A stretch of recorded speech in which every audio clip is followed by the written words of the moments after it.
The U.S. Centers for Disease Control and Prevention expressing concern about the weather growing cooler. The CDC director is telling state governors that small family gatherings are contributing to the spread of the virus. Of course, many of those gatherings happening indoors now. A global health research center at the University of Washington projects more than 135,000 Americans could die within the next 3 months if behavior doesn't change. Adrienne Broadus reports. Wisconsin bracing for a fall surge in coronavirus cases. This field hospital at the State Fair Park is ready to accept new patients as hospital beds become increasingly scarce. The state recorded at least 3,279 new cases Sunday, a record high. We have to get this virus under control and help flatten the curve to prevent our healthcare systems from being overwhelmed. Over the last month, our hospitalizations have nearly tripled.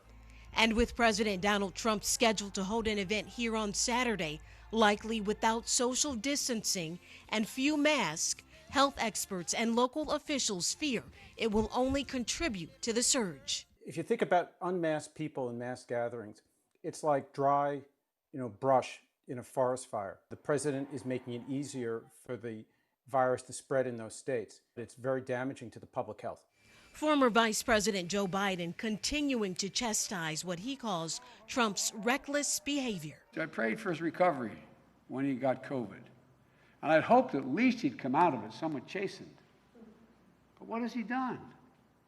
He's just doubled down on the misinformation he did before and making it worse.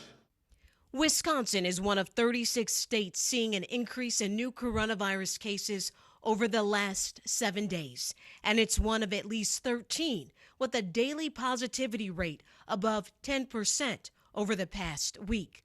According to Dr. Anthony Fauci, that's a massive red flag. What's called test positivity, which is often and in fact invariably highly predictive of a resurgence of cases, which historically we know leads to an increase in hospitalizations and then ultimately an increase in deaths.